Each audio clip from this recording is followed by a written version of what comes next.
You're watching Past the Wire TV.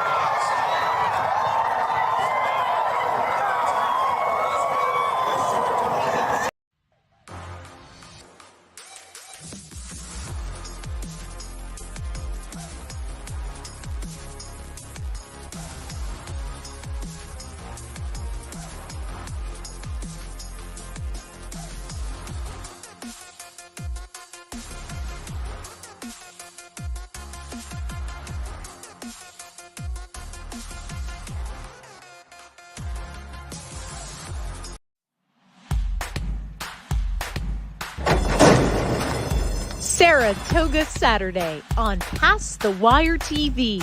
Presented by AmWager. Nobody does it better. You're watching Saratoga Saturday. Exclusive coverage every Saturday of the meet. Only on Past the Wire TV. Ciao, ciao, everybody. We are live Saratoga Saturday on Wednesday night, Past the Wire TV. Hello, gentlemen. Welcome back. It's dry right now, but we're getting all that rain. Well, we got pelted here in Florida this past weekend with what was it? Tropical storm / Hurricane Debbie. Rained for a day and a half over here. Let's get right into it. We got a lot of stuff to talk about today for Saturday. The bad news is right off the top, we're looking at another Whitney type day weather-wise. Bad news weather-wise. The forecast calls for rain, and I think it's actually the rain that we had down here making its way up to you over there, Big Race Jim. But yeah, be that as it may, we'll play the hand we're dealt. Before we get to that, I want to give a shout out to somebody that I never dreamed watched our show, and it was kind of humbling to hear from him that he watches our show and that he enjoys our show. And we got a chance to straighten out some past differences that we had, because believe it or not, he and I used to do a radio show together, and turned out guy is a real gentleman and made a wonderful gesture, and that's the phenomenal award-winning longtime racing writer, historian, and guy that knows where every single body in this game is buried, Steve Haskin. Steve Haskin, famous for the Derby Dozen, but famous for a lot of other things and a lot of great articles and great stories and great racing books. And a true old-time, and I don't mean that in an old way, but just old-time journalist. I mean that complimentary. A true writer, a true journalist, and as it turns out, a first-class gentleman. And Steve, I don't know if you're watching. I don't know if you are going to see this particular episode, but if not, everybody that watches this show, send a message to Steve Haskin that we love him. He made a really, really nice gesture, first class, much appreciated. Just knowing he watches the show, he watches the Thoroughgraph shows, enjoys them. That was huge to me. So when Steve Haskin is watching your show, we know we're doing something right, Big Race Jim and Geo Big Guns. So that's huge to us. Now, Geo's got something he wants to say to a listener with a situation that got a little bit sideways that never should have, but that's not what we're about. We are all one Past the Wire family. This is one circle, and once you're in it, you're in it. So, Geo, I'll turn it over to you. Okay, guys. Hey, first things first, good evening to everybody. Yeah, so, you know what? When my dad was alive, he passed away 6 years ago. When he was alive, he had many Italian sayings. And one of the sayings that I carried on, because I really believed in what he shared, was there are two types of people in the world, in every capacity, in every industry, in every wake of life. Those that care and those that don't care. Well, it made a lot of sense, because when you think about it, in the grand scheme of things, that's what it boils down to. I'm somebody that cares, and I care a lot about people. So something happened where a comment was made, and I call it like it is. I overreacted. I was more passionate and more enthusiastic than actually looking to be hurtful. So I took it. Well, one thing about a comment when it's written or a text when it's written, you don't hear the tone. So you don't know what the tone's all about. And if you don't know the tone, sometimes it could be misleading and sometimes you could take it the wrong way. So to one of our listeners who made a comment and I took the wrong way, my apologies are there, fully extended. It's not who I am. I'm a man of character. And it was more passion than anything because I put so much work into this craft and I take such tremendous pride in what I do. So that's why I overreacted. But you know what? We grow through what we go through. And going forward, I embrace all comments, suggestions, but I only want to ask our listeners, if you're going to say something, keep it positive because positivity is a beautiful thing. We all feel the energy of something positive and we do just the opposite if something's negative. All right. So God bless you. My apologies there. And let's go get them. I will vouch for Geo that he is a man of peace and love. And I've known him since literally we were kids. We grew up in the same neighborhood in Sheepshead Bay. And he is a man of peace and love, which does not mean he is not skilled in the art of war, should he need to be. But there's no war here because, like I said, we are all one family. That apology was sincere. I will vouch for Geo and say that I believe that is 100% a sincere apology. And I hope that the gentleman and his wife and everyone that was involved, that was taken back by that exchange, understands that it came from a place of passion and there was never really any harm meant. It was still off color, still never should have happened. But we're here now. We go forward as one because you're all watching, and that means we all love you. But I disagree with one thing Geo said. He's a positive guy. He gets mad at me when I give him a hard time about Lady Gaga. Because he loves Lady Gaga. So he gets the same way with me, but I know he doesn't mean it. He's just passionate about Lady Gaga. I don't understand why, but that's him. Now, with that said, I welcome negative comments. You could come at me with anything you want, anything, as long as it's not like off-color stuff. I don't care. Bring it on. You know what I mean? We'll address it, and that's that. Off-color stuff, and I've gotten a lot of it over the years. Doesn't faze me anymore. Did it at one point, but now you got something negative to say, bring it on, because we get better from that. You know what I mean? I want to know what all of you think. So with that, we're going to talk a little bit before we get into Saturday's card and a quick recap of the Whitney, because I think there is an important takeaway about the Whitney. We're going to talk a little bit about tournaments.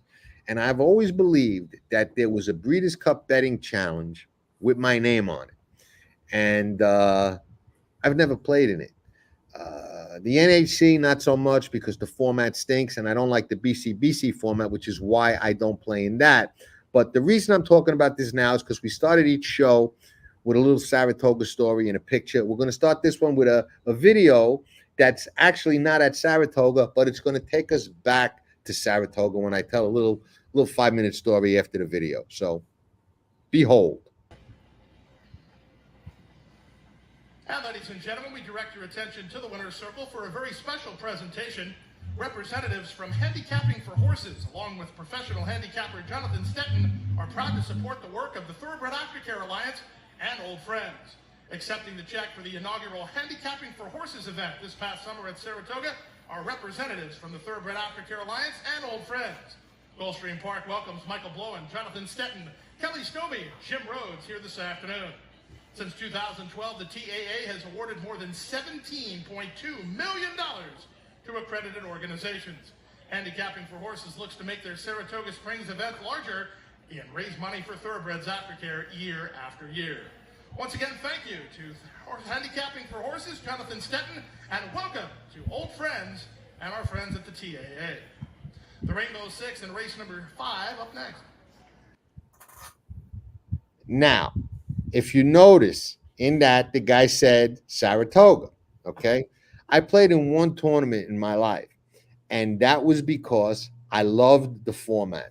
And Nicky D'Agostino, one of my brothers from another, who used to work with us at Past the Wire, now he's selling real estate in Las Vegas, high-end real estate. So if you need a house in Vegas, call Nicky D'Agostino, or call me and I'll put you in touch with Nicky D'Agostino. But the thing of it is, he gets me into this tournament. I'm like, why'd you do that? He goes, no, it'll be good for the website. You'll win. I'm like, how do you know? I don't play tournaments. He goes, no, you got to win.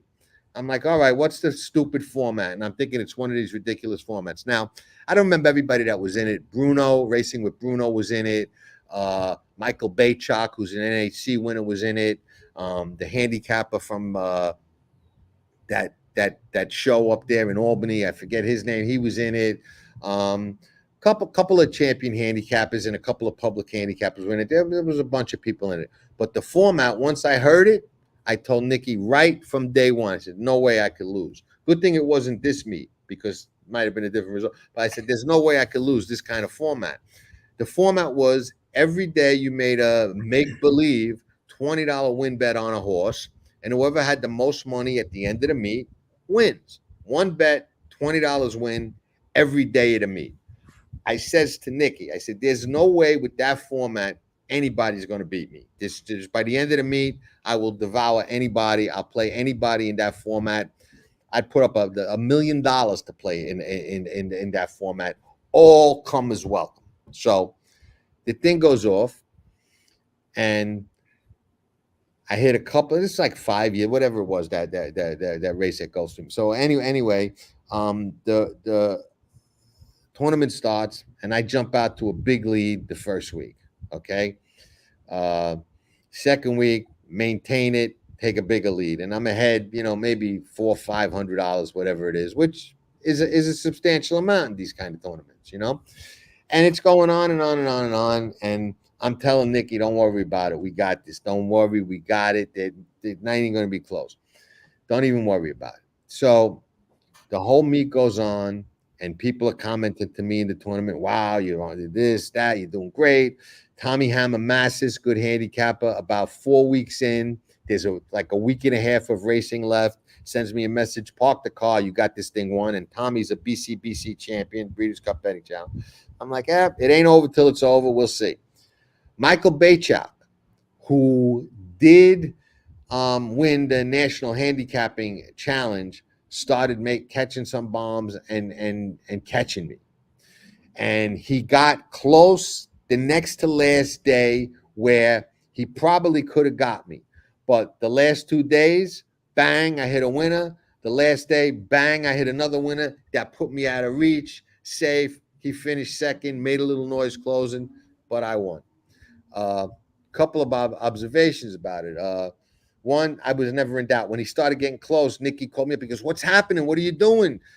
I hope you didn't fire all your bullets. You can't let this guy catch you. The website, you're going to look terrible. Pick six, king, you got to win. I'm like, don't even worry about it. I thought, if he was on, he would tell you. I said, don't even sweat it. I got it. And nothing to worry about. And we did hold on for the win.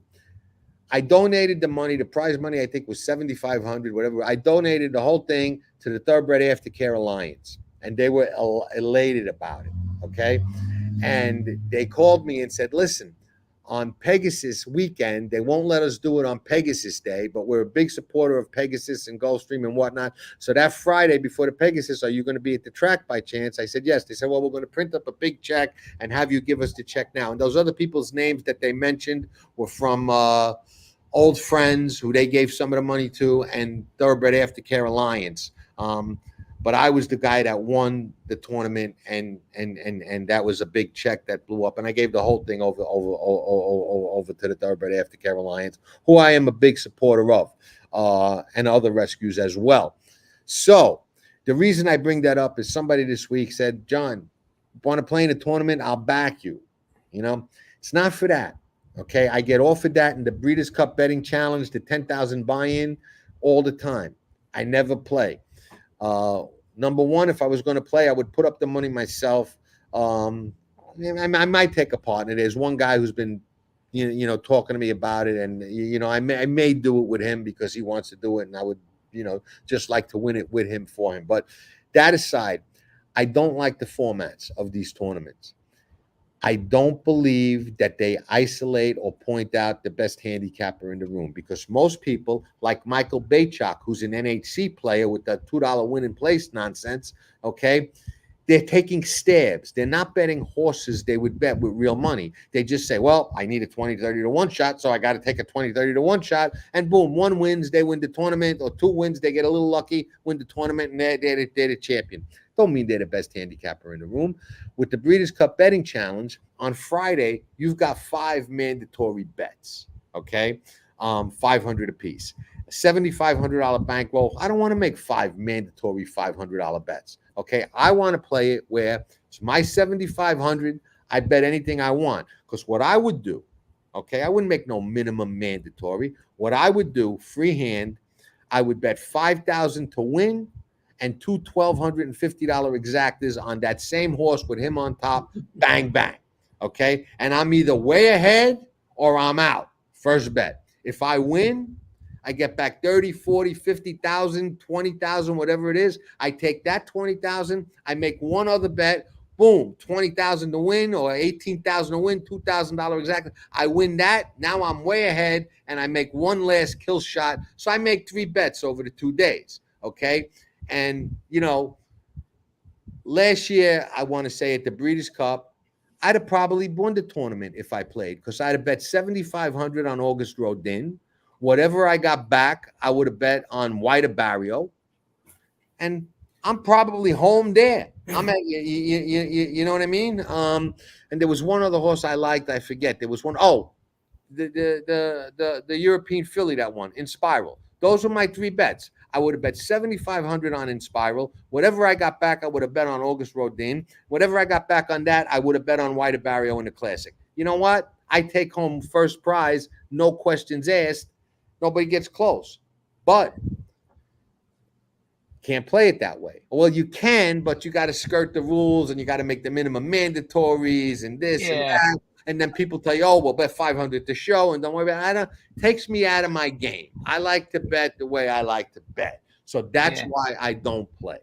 The cool thing about the BCBC is that they publish everybody's picks after the fact. So you can see how the winning players are playing, and it does seem like over the last couple of years, you know, they are essentially throwing away that $500 or $600 minimum bet a couple times on Friday, and then they're, like you said, John, the strategy seems to be finding 3 horses that are, you know, relatively short prices, as it's turned out, relatively short prices that they essentially go all in on and grow the bankroll that way. You know, the one from, you know, with Flightline, that guy, Drew Coatney, who won, you know, I want to say he made a $300,000 win bet on Flightline.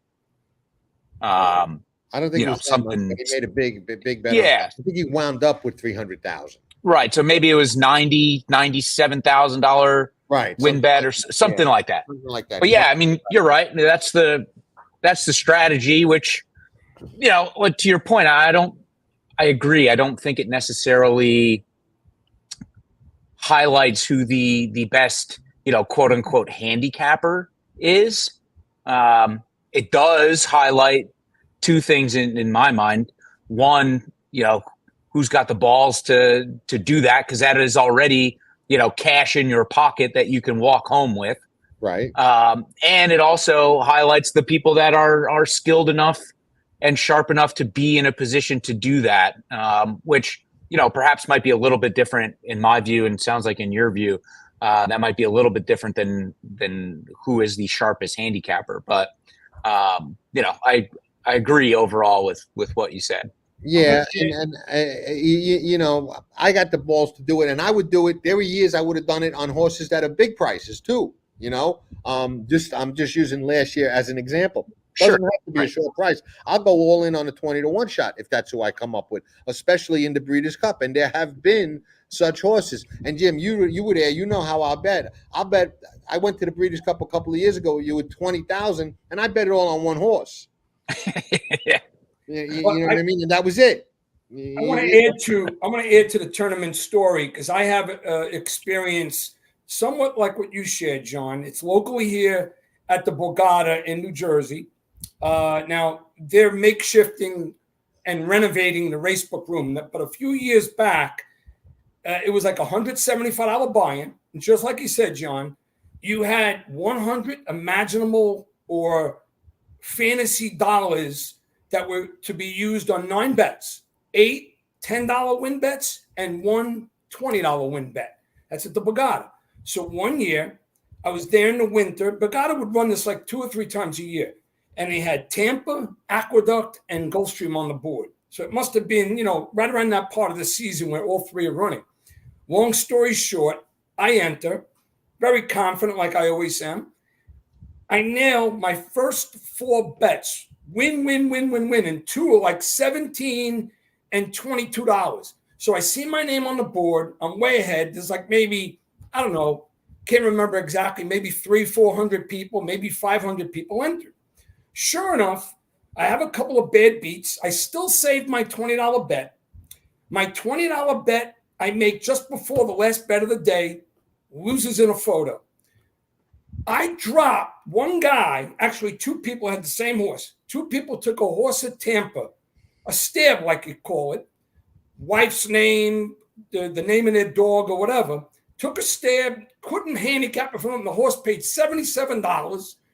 Knocks me out, knocks a few other people out, and said instead of me cruising to a victory, I think that time I cashed like the 10th seat, and I made a few dollars back. And if you win any money during the tournament, it's yours to keep. But I don't like that format too because it forces you to make those 8 $10 win bets within those 3 tracks of availability and 1 $20 win bet. And there's so many things that can happen. So it doesn't identify who the best handicapper is. Right.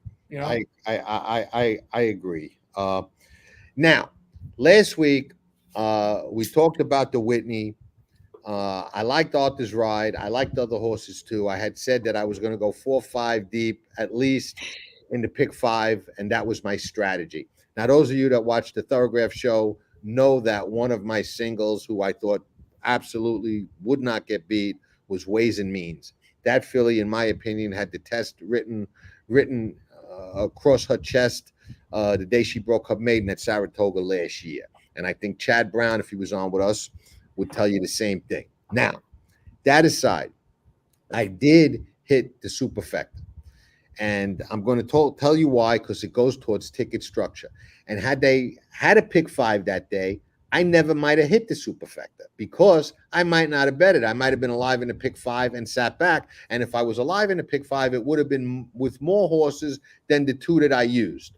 When it came down to it, okay, there was really no way to bet Ways and Means because I didn't like anybody for second. She was very, very short. And I figured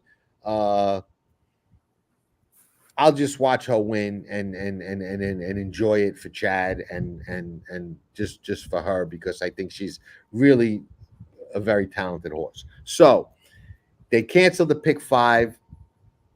What do? The Whitney comes up. I said, you know what? Gun to my head, I like Disarm and Arthur's Ride best of all. So what I did was, and most of you know how I play supers if you've watched my ticket structure videos, I always use all in the 3rd and 4th slot. Reason being, I don't believe anybody can handicap for 3rd or 4th. Who stops riding? Who stands up before the wire? Who says I'm not going to win, save it for another day? You have no way to handicap those intangibles. What 90-1 shot chugs along and gets up for 4th? No way. So me, I turned superfectas into exactas. I hit the exacta. I got all. So what I did was I took Disarm with Croupy and Arthur's Ride with all. Because I thought if Disarm wins, those are the most likely 2 to run second. Because I knew Arthur's Ride would be out there winging and getting brave. And I knew Croupy would be closing. So I said, okay, they got to beat National Treasure for second. So Disarm over Croupy and Arthur's Ride with all. Then I said, okay, if Arthur's Ride gets the lead and gets brave, I don't think they're going to catch him. So Arthur's Ride over Disarm and Crouppy with all. Bang, it comes back $6,000. National Treasure runs out of the money, and it comes back that way. And I look like a hero for coming up with Arthur's Ride. But I will tell you this. I'm happy to cash the ticket and get the money. And I'm happy for all of you that messaged me that you loved Arthur's Ride or that you kind of put them in because of me, and you all cashed. But let me tell you, we may have gotten a little bit lucky. And my takeaway from the Whitney is watch Crouppy. Crouppy's getting really good because Crouppy made up a lot of ground on a track that I believe at that point was favoring speed. And what I did find out, and Jim could attest to this because he was there sitting watching it all, they harrowed the track a couple of times after the race before the Whitney, and then they sealed it. And that might have helped the speed considerably and made it very difficult for the closers. And the fractions in the race kind of support that. I still think Arthur's Ride was sitting on a big one. He got the job done. I thought he was going to, and he did. And the last race on the card, that Phibius, whatever the horse's name is, I don't remember, that went wire to wire in a long race, kind of bolstered that theory that sealed track did become a little bit speed favoring. We'll address all these questions in a minute, so don't worry about it.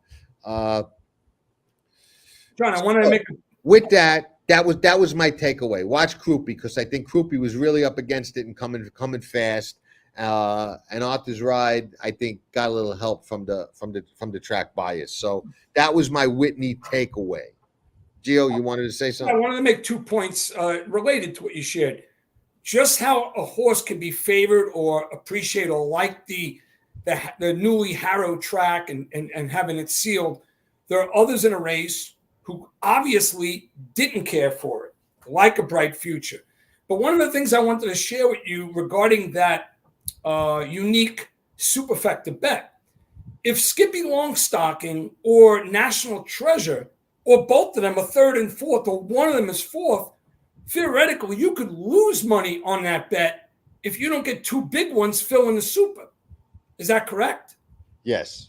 Okay, yeah. So just wanted to let the listeners know that even though it's a bet that plants the seed for a nice score, if a short price or two end up finishing on the board third or fourth, even though you're aggressive with that bet, and I commended John, great bet. I sent him a big thumbs up right after the race. But like John just attested to, if you don't get two long ones underneath, then you lose money even with the winning bet. Well, I don't think with those horses I would have lost money. It just wouldn't have been 6,000. I think even if National Treasure runs third, I'm still going to make money on the bet. I'm not going to lose money. But if National Treasure runs second, I'm out. I lose. You know. So before we question for you, John, would you? So you had Arthur's Ride on top, and you had Disarm on top. In that scenario, you obviously felt super confident that Crouppy wasn't going to win, but was going to finish second. Because you wouldn't. Would you have done a ticket, then a third ticket, Crouppy with Disarm and Arthur's Ride overall? No. Too much of an investment at that point. You know, I had to narrow it down. I'll take one over two or three with all, and sometimes I'll take two horses in that same way, like I did, but never three. If I got to go three deep, I'll just watch, you know. But by that point, the way the track was going, the way everything was happening, I was relatively confident that one of those two would get it done, Disarm or Arthur's Ride, and a lot more confident in Arthur's Ride, really, because I did think he was going to clear. And I did think if he cleared, he was going to get home. They weren't going to catch him. So that was my main thing. And I did bet it more times with Arthur's Ride than I had with Disarm. I didn't bet them equally. And in hindsight, I didn't bet them as much as I wish I had. And unfortunately, Pretty Mischievous took a lot of that money from me later that night at Del Mar. So, you know, it's not all roses, and this game is not for the faint of heart. So, it was tough. Couple of quick things I will say. I don't know what the story was with Overcharged. It's a tragedy that filly broke down. She was super fast, but she's one of those fillies like we talked about when we talked about that horse Skelly. She's one of those ones, those sprinters that just seem to run hard every step of the way out of the gate on go with no shutdown. And I always worry about those kind of horses, and I've said that before. Yes, I will give a pick out for the Del Mar on August 24th. Absolutely. If it's not a sure bet coffee and a play of the day, it'll be a play of the day, but remind me a lot closer to that date. I've reached out to Katie Davis. Yes, she said she would come on the show. We have not scheduled it yet, but we are in contact. So thank you, John, for that. You may remind her to get back to me because the ball is in her court at this point. Thank you. But if Koopy is in the VC, it'll be hard to catch the speed at Del Mar. Yeah, well, the speed bias is very strong now, but come the winter over there, things change. The beach, the humidity, the summer. Del Mar is a track that the bias changes a lot. So I don't know that the bias now is the bias we're going to see come Breeders' Cup. Could be a totally different ball game. So with that, let's get into Saturday's card a little bit.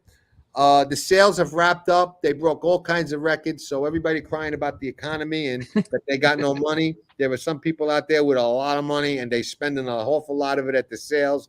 $3.4 million sale topper went to Zaydan Stables. We got a great video up taking you behind the scenes of the sales, the stuff that dreams are made of. Watch it. Give it a like. It's only a couple of minutes long and well worth it. Zaydan Stables, Amir Zaydan bought that horse. Donato Lani, friend of mine, bought the horse for him, going to Bob Baffert. And I love Bob's comment after the purchase. We're here looking for horses that could win the Kentucky Derby. The dream is alive. Bob's back in it, buying $3.4 million colts. Look out. We'll see what happens. You could go there, buy a horse for $100,000, although it's hard to get one there for $100,000. One guarantee at the Saratoga Sale. If there's one guarantee in horse racing, it's at that sale. You will overpay. Absolutely. Yeah. You will overpay at that sale. Okay? Yeah. For the horses and for the drinks. Well, I don't know about the drinks, but for the horses, yes, you will overpay. Any great bidding wars there, Jim, that you saw or no? Not early on. There might have been a couple of later on in the evening, but when I was sitting in the room, it seemed like everything was relatively tame. There was one that went for $3.7 million. The bidding was unrelenting. No, that's a rumor. That's a falsehood. It is? Okay. Yeah, I started that rumor by being dumb because I said 3.7. It was 3.4. So I blurted that out, and some people actually ran with it, but the horse went for 3.4. I saw it on Twitter. Oh, $3.7 million sale top. I said, that person watches Past the Wire TV because I'm the only clown that got that wrong like that. So, no, it was 3.4, and that's the one that I was just alluding to. Best bidding war story, real quick. Roger King, late owner of the Oprah Winfrey Show, at the sales, bidding on a horse against Satish Sanan, the old Padua stables. Okay, Satish Sanan, very wealthy computer chip guy or something like that, spent millions, if not billions, in this game and wound up losing a fortune. But he had a bigger fortune, so he's still quite comfortable. But bought a farm in Florida, the whole 9 yards, and he goes on to Steve Bick's show every once in a while now, which I don't really listen to that show, but I know he goes on there once in a while. So he's bidding against Roger King on some colt at the sales. Now, this is kind of cool. During the bidding war, he stops and he says to Roger, listen, we're going crazy. We're overpaying. We're driving up the price. Why don't we just partner on this colt? And this was a little before all these partnerships kind of evolved. Why don't we just partner on this colt instead of going crazy on the bidding? Roger King doesn't say a word, gets up, walks out of the pavilion. Everybody's looking at him, lights a cigarette, back to the pavilion, smoke from the cigarette going up like a scene from the movies. Turns around, walks back in and goes, no, thank you. I own the Oprah Winfrey Show. I don't need to go pawn this. and bid on a horse and outbid Satish Sanan and got it. I wish I knew who the horse was because I don't know if he ever won a race or not. Could be a green monkey for all I know. But yeah, I thought that was kind of cool. Or so the story goes. So smoked a cigarette, walked back and said, nah, I own the Oprah Winfrey Show. I don't need any partners. So, what's that saying? Fuck you, money. There it is. Okay. But no doubt the Saratoga sales, at least 20 or 30% greater than the Keeneland sales. No doubt. You're going to pay a premium at Saratoga. Well, I love this guy, Tommy Dimes. Thank you for the compliment. Great name, Tommy Dimes. He's a guy that could have grown up in our area with that name, Tommy Dimes. So probably dimes a lot of NFL football games. Yeah. Curlin Colt, 1.4. Peter Brandt. Roger King with both hands. Let me tell you something. Two people I used to love when they used to come to the big bettors room at Gulfstream. The old Gulfstream had a big bettors room at the top of the escalator. Okay, you used to have a card to put in to get in there. And back then is when I was really betting really big. And when Roger King showed up, or Daniel, may he rest in peace, both of them may they rest in peace, Daniel Borislow showed up, I used to love it.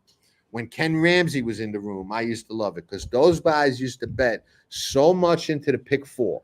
Okay. Roger King, $500 pick four part wheels. I mean, insane. Okay. If you got by a leg that he didn't have, the pick fours were astronomical.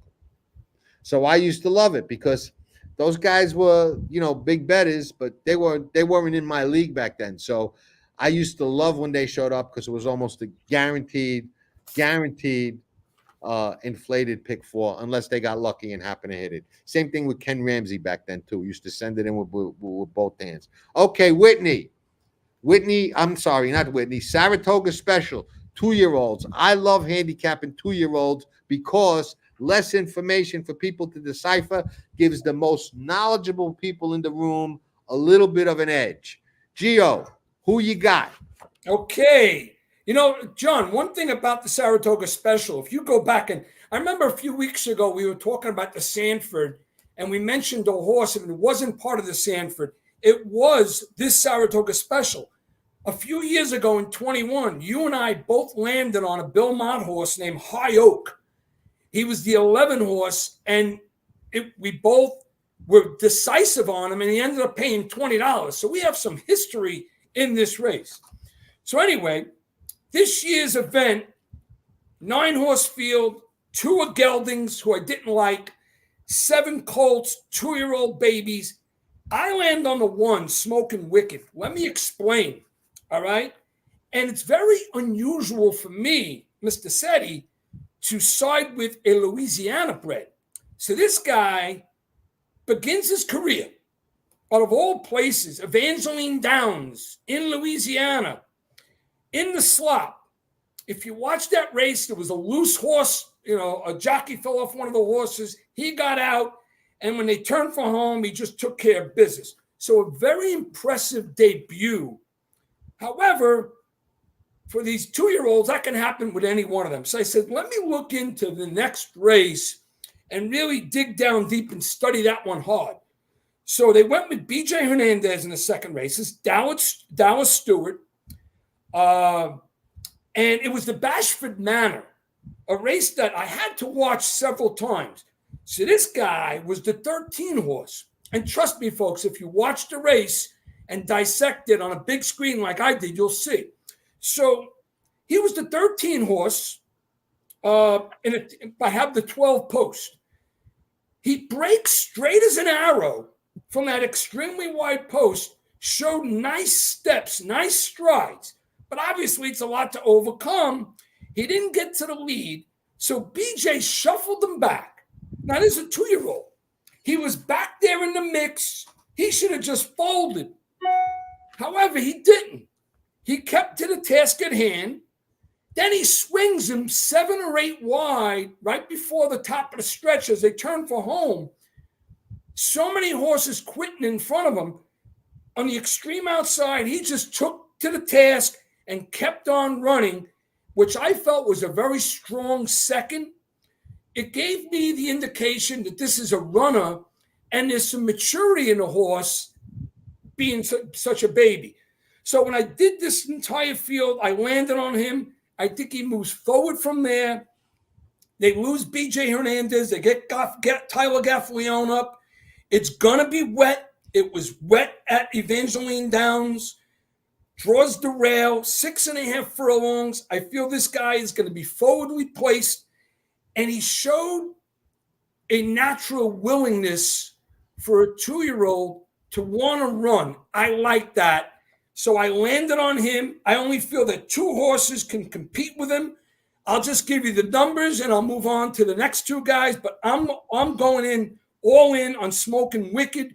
The only 2 horses I show as a competitive nature towards him will be First Resort and Touchy, who I'm going to use underneath an exactor and triple. Okay, good job, and I got to commend you. For you, that was very succinct. Hey, got to make it happen, right? He can do it. He can do it. He can do it. He showed it. Okay. Big Race Jim. Wait, before you go, Mischief Magic or Magic Mischief, the horse that I was going to bet in Detroit at Saratoga, is not running back in Detroit. Whether they run it Saturday, Sunday, or next year, doesn't matter. He's running Saturday on the Arlington Million undercard. Where they run that now? Colonial Downs.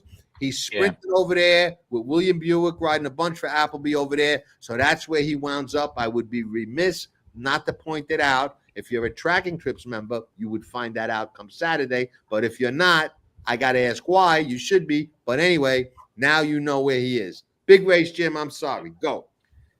Yeah, what a nightmare how they've handled these last couple of weekends. But anyway, I landed on the 2 Showcase here. Just jumping off the page, if you're going to give me 6-1 on the Pletcher Irad tandem, I feel like it's just a must play. Though that said, I do think he's going to come way down off of that morning line. So my thought process going into this race was that it looked like there's a lot of early speed in here. You look at the running lines, a lot of these horses in their last race or at some point in any of their career races, which is quite limited, they have been on the lead. So given that, I was looking for a horse that was just going to come and sit right off of it. And in Showcases, first start back in July, he was sitting right off the leader in second, and was able to make a nice overpowering move and draw away. So looking for a runner that was going to come from, just off the throat latch of the front runners, has a good late pace figure on Brisnet. And there was one other thing that I was looking at too, was just the pedigree, and Uncle Mo and his pedigree stats for a off track in the mud or slop at a 113 on the Brisnet was the highest in the field. So all that rolled into a nice little package, 6-1 on the morning line. Like I said, I'm guessing that's probably going to come down maybe 3-1, 4-1. But was still a bit surprised that morning line was so high. So I landed on Showcase. Thanks, Walter, for that tidbit of information. Walter's always got good information. Knows a lot. I was looking back at some of the other winners of this race in recent years, and there's been some good ones, but it just seems like Damon's Mound won this last year, the year before. Just so some of these horses just kind of spring up and win this, and then you almost never hear from them again. I'm sorry, I believe Jackie's Warrior won this race, and you're right. He went on to be a monster. Yeah, Exaggerator won this race, went on to win the Preakness. So Union Rags too. Okay. All right. I like these kind of races where you have limited information. Like I said at the beginning, I think it kind of really, forces you to get into the race and really, handicap, even though there's not a lot of information to decipher. You really got to dig deep into the little bit of information that you have. And I welcome that. So you watch a lot of replays, you take a lot of notes, You make a lot of observations, and you hope for the best. I narrowed it down to really 3 horses that I was going to bet one of.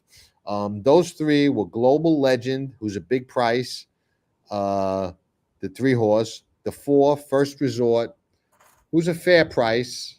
I want to say he's I have the morning line in front of me. Global Legend is 12-1. First Resort is 7-2. And the last horse I liked, who almost maybe became my top choice, was the 8, Good Directions. I wound up, you could show Good Directions for a minute. Scroll up. There you go. I wound up on, unfortunately, the shortest price of the 3, which is First Resort. And I was a little reluctant to land on him. He's number 4. And he's the other Uncle Mo. So your Uncle Mo stats are much, much appreciated. Ian Hardy doesn't win a lot of races at Saratoga. He trains for some big outfits. Never really been a high percentage guy with a lot of nice horses. Obviously, he's got some Godolphin horses. But I like a couple of things about this horse that I couldn't get past. One is when I watch his replays, he looks like a horse who will sit. That, coupled with Flavien Prat, who is a very smart, patient rider, I think he will sit like the other Uncle Mo will sit, just off the speed and get the jump on some of the closes. And I just have my doubts that the other 2, Global Legend and Good Directions, are good enough. So like Geo said, I'm going to use them for second behind First Resort.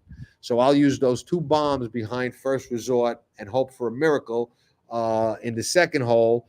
But First Resort will be my play on top and alone as a win bet. And one of the things I like about him a lot, I like to point out angles that are going to help people. If you watch, I've been saying it for the past 2 or 3 months, the horses that are coming off training at Turfway Park on that synthetic are getting legged up and running big wherever they show up.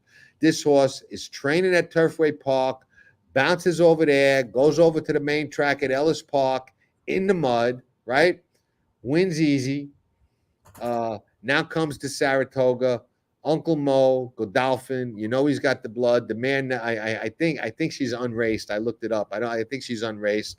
But Godolphin, Pratt, patient ride, sitting chilly, plenty of speed to sit right off. So I'm going to land on First Resort in the the Saratoga Grade 2 Special. So there you have it. 3 guys instead of 5 guys like the hamburgers. 3 guys, 3 different horses. So that's what happens when you have these 2-year-old races. So we'll see. I like that Global Legend too. Dylan Davis is riding as good as anybody now, and on a sloppy track, you want to talk about angles. If you want to know how a track is playing, dirt, turf, whatever, just follow Dylan Davis. I mean, the guy, I think, reads the track and knows where to be better than anybody else on the circuit. If you watch that series that we did with him back through the winter and into the early spring, he goes out to the track every single morning, looks at it, reads it, analyzes it, and then executes on it in the afternoon. So if we're supposed to get a ton of rain here over the next couple of days. So if they're running, he'll tell you where the best spot on the track to be is. And that, almost got me to lean towards Global Legend. I just didn't think he was going to be quick enough to make the lead in this group.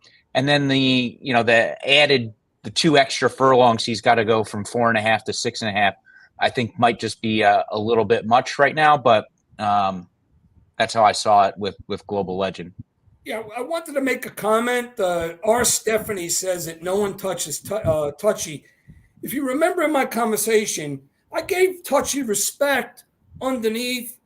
I do agree, working lights out for Wesley Ward. I trust Rosario. Blinkers come off. I'm expecting Touchy to run really well, as I do First Resort. The reason why I didn't go with Showcase, I just think Showcase is going to need some experience. It was only a 5-horse field on debut. And by the way, you want to talk about experience. Another thing I wanted to mention on Smoke and Wicked. Trust me when I say this. Watch the 2 races, the debut at Evangeline Downs, and then that mix-up over at Churchill Downs. The horse showed a tremendous amount of poise and experience or guts for a baby 2-year-old. And that horse is training well at Saratoga, gets Gaffleone, forwardly placed. It's a very good field. I respect everybody's opinion. We may have all 3 that hit the board. One thing I will say, and this is just me being me. Wesley Ward is touting his horse Touchy. I love betting against a guy when he's touting his horse. I just love it. I love it because especially when the horse already lost at 3-5 or 4-5, whatever it was, and he's taking blinkers off. If he was all that in a bag of chips at 3-5, should have won, should have sealed the deal first time out, even though it was the Tremont stake, early in the year, 2-year-olds. Should have been able to seal that deal, especially when he got clear. Blinkers off. If he was that good and he was that high on him, why is he taking blinkers off? Makes me question it. I don't know. I love betting against those horses. He's going to take a lot of money again, especially if Wesley is touting him.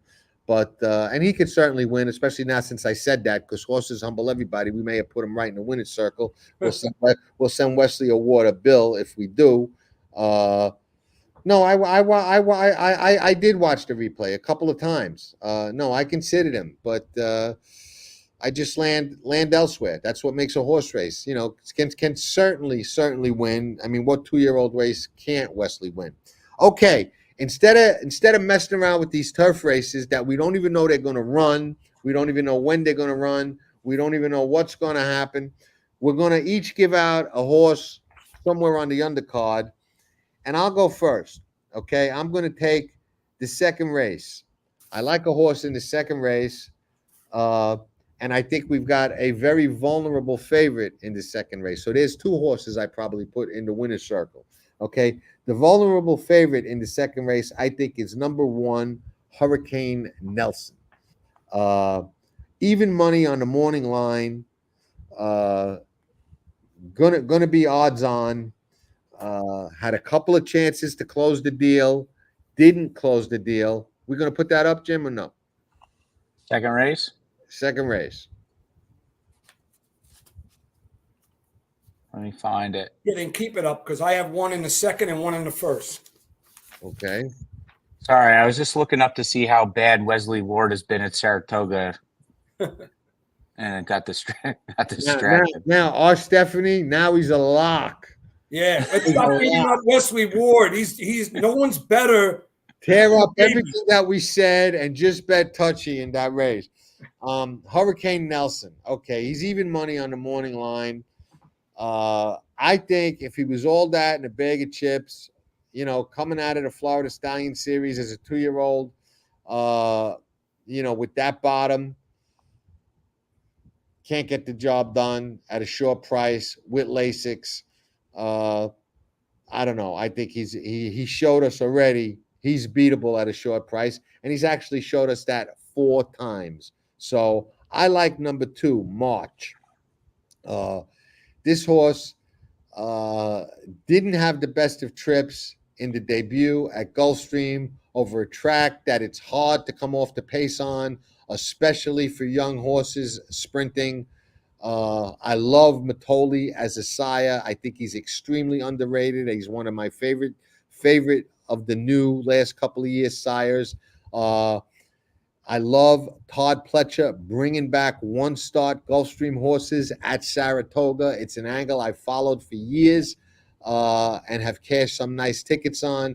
So I like March. I think he'll take money. He's 7-2 in the morning line, but he certainly won't be the favorite with the 1 in there. So I land on March as the horse I'm gonna tout, for lack of a better term, on the undercard. Geo, you liked something in here too. Yeah, maiden special, 6.5 panels in the second.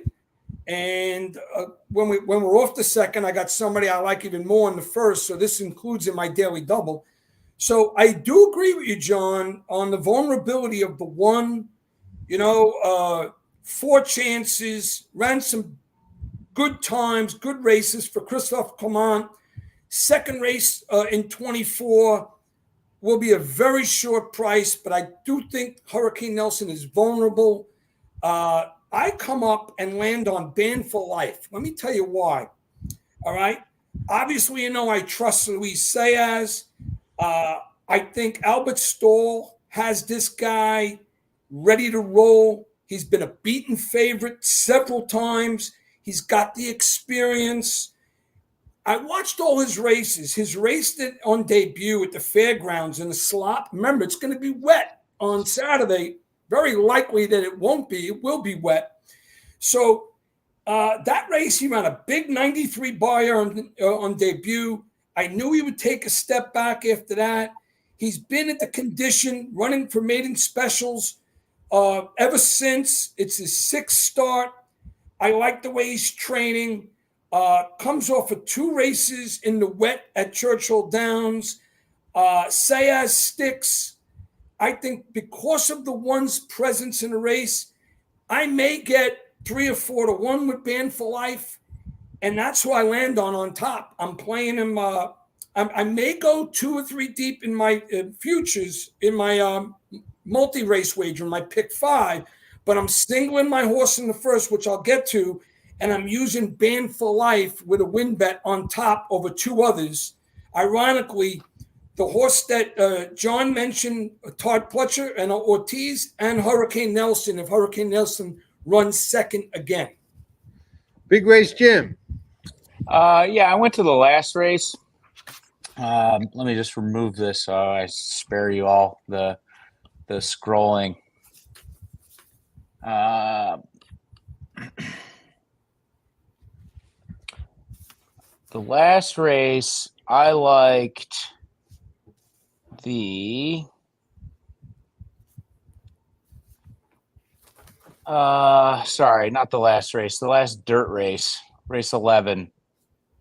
This print track, not really going too far out on a limb here. This horse is going to be favored at 2 to 1. But I did think that the numbers are consistent, forwardly placed, like we were talking about, like what we saw on the towards the end of that Whitney Day card. Just when this track gets wet, those front runners have such an advantage, and I think this horse is going to be up front, and he's going to really run away from everybody else. So, what race are you in? 11. Oh, you said the last race. Yeah, sorry. I meant the last dirt race. The last race 12 is on the turf. I'm looking at the 12th. I'm saying, what the heck is this guy talking about? Sorry. Then I look and see Saez. He's on a different horse. I'm like, I can't figure it out. Okay, I'm sorry. That's all right.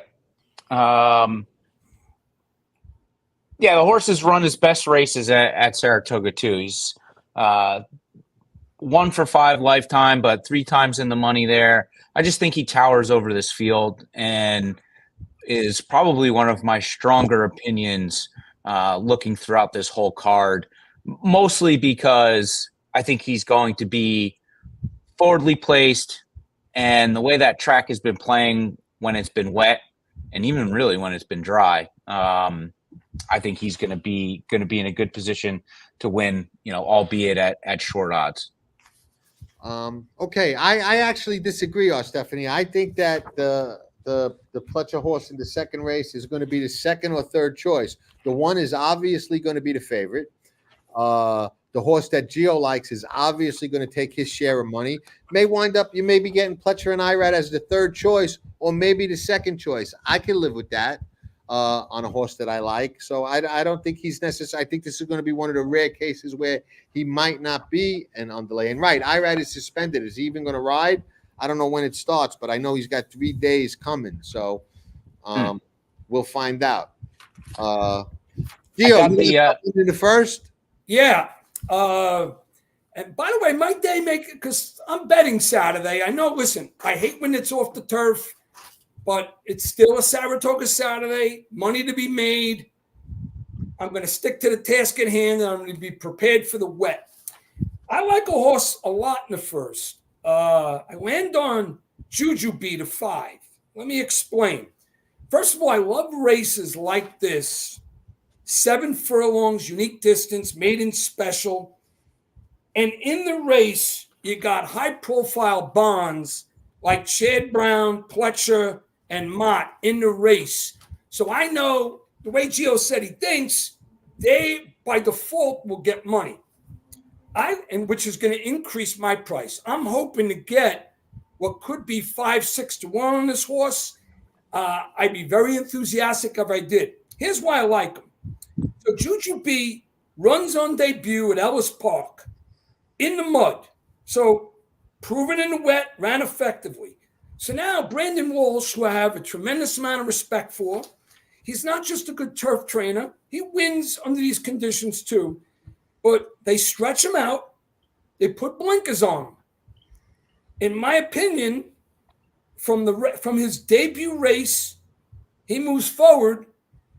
And if he moves forward as much as I feel he will, those unproven first-timers are going to have a challenge. And I like the fact that he's got the 5-post and Gaffleone's up, which is a positive jockey change. All due respect to Kristen Torres. I just think is a spot where I know he won't be favored and that experience is going to come into play. I trust Brandon Walsh, and I think the horse is primed to go forward in his second start, good enough to win, and I'm singling him in my pick 5. I like it. Now, I will say this. I start a lot of shows with this. Knowledge is not free. You have to pay attention. I like this horse too, but I'm probably not getting too involved in betting this race. But I have this horse starred. Can you tell me why? So you start other than the specific comments I've already made? That's correct. Go ahead, Big Race Jim. Because you like First Resort in the Saratoga Special, and He finished a length and a half back of First Resort in his last start. Exactly. So when I'm sitting, you wanted me to keep it short, I would have eventually gotten to that. But go ahead. Well, you certainly had enough time. Okay. So and I gave a lot of info. You did. So I'll be sitting back Saturday watching that race with a keen eye on this horse. And if he wins, that bolsters my opinion of First Resort. If he tanks or is not that good, and I see him run, and I'm like, men's a men's, I temper down my enthusiasm about First Resort, maybe even to the point of landing on one of the other two I mentioned. So we'll see. But I'm hoping that Geo is right and this horse smokes him in the first race, because that will help me later on the card. So there you have it, everybody. Let me just add that you got to pay attention. Let me add that Wesley Ward stat, because the numbers don't lie, and I need to correct myself. He's actually been pretty good. In the last 5 years, 2-year-olds on dirt at Saratoga, 7 of 33, 21%. So credit where credit is due. He wins plenty in those 2-year-olds on dirt at Saratoga. My thought is, I don't need to look up a stat to know Wesley Ward wins with a lot of 2-year-olds. Yeah, but it just seems, and again, I stood corrected, but it does seem that a lot of his 2-year-old wins come in the spring at Keeneland and in the fall at Keeneland. I don't know. Diane, I so appreciate you. You have no idea. But if you think I've had time to do the Arlington card already by now on Wednesday, man, you don't know what a day in my life is like at all. No, that's on the menu, but I ain't got that far. I'm not on that course yet. So long way to go till I get to the Arlington races, but I'll definitely have that on Track and Trips on what is it, Sunday or Saturday, whenever it is, and maybe even our Sure Bet Coffee Play of the Day might be at that track if Saratoga's a washout, and they're not. They might be a washout too, but I guess they'll keep them on the turf no matter what. Always a pleasure, guys. Go ahead, Gio. I want to make one other comment. May help some of the listeners and our viewers. And John, I had mentioned this to you, but Jim doesn't know this. Last weekend, when we got all that chaotic news, first it was going to be they're taking a few races off the turf, and then they changed it where they were canceling the 2 big turf races, moving them to next week, and then we were dealing with the rest of the card. So on the card, and actually last week's show, I told all the viewers that I liked my main squeeze. But now this is what I do sometimes in a game time situation. John, if you can remember, I mentioned to John that visually on the track, Ways and Means just looked, in my opinion, statuesque. Then I saw the money he was taking in, and I said to myself, even if my main squeeze runs big, and he ran a pretty good race, a strong third, he's not going to be good enough to win. So you know what I did? I kid you not. I pulled it all back. I didn't bet one red penny on my main squeeze because I felt vulnerable. I didn't feel decisive. So those are some of the things that happen. You got to trust your eyes and watch what's going on the track, warm-ups, paddock, this, that, and the other thing. And the board really doesn't make me change because I had fair price on them, but I just felt deflated. And when the race was over, I went like this, save some coin, because I made that decision. And that's what you got to do sometimes. Probably watched my Thoroughgraph show where I said the race was for second. Maybe that was a contributing factor, but I definitely paid attention to him. Sounds good. Knowledge isn't free. You have to pay attention. Absolutely. Listen, always a pleasure. I hope we got all that stuff from last week out of the way. I hope everybody is, happy to be, as I like to say, under the umbrella. You're with us, you're under the umbrella. You ride with us, you'll never starve. So we take care of everybody. We appreciate everybody. And watch Past the Wire TV. Ne vale la pena. You know what that means, right, Gio? Like what? Go ahead. What'd you say? Ne vale la pena. Vale la pena. Watch Past the Wire TV. Ne vale la pena means it's worth it. Oh, okay. I was going to say something else, but hey, listen, and feel free to comment, share, like, and negative comments are welcome. Yes, but you do get a lot. No insults. You get a lot more on looks. You can insult me the way I look. I don't care, but you get a lot more with honey than you do with vinegar. So I like to smile, keep the conversation and comments positive, and like I always say, let's go get them. Thank you all. Jim, anything to add? No, just gathering some thoughts on the overall Saratoga meet as it all kind of starts to wind down after this weekend. So might have some strong takes next week for everybody to tune into, depending on how the weather shakes things out this weekend. I think the weather's going to finally end, and we're going to get a beautiful, beautiful. What is the Alabama next Saturday? Yes. Yeah, it's coming up. One of my favorite races. It may be gorgeous out. It may be breezy. The Alabama is one of my favorite races of the year. So we'll see what we could do. Okay. Ciao, ciao, everybody. There you have it. That's a wrap. Tracking trips from Past the Wire and the Pick Six King, John Stettin. As your handicapping partner, John is your second set of eyes on the past performances, replays, numbers, trips, and more, helping you find the angles and plays others miss. Each week you get expert analysis, smarter ways to press your opinions, and the keys to cashing bigger tickets. Tracking trips from Past the Wire.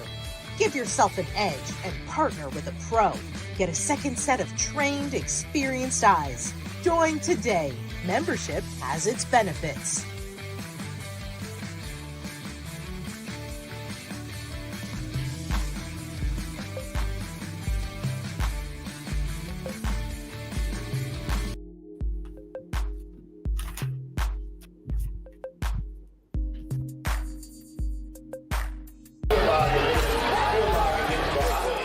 Nobody does it better.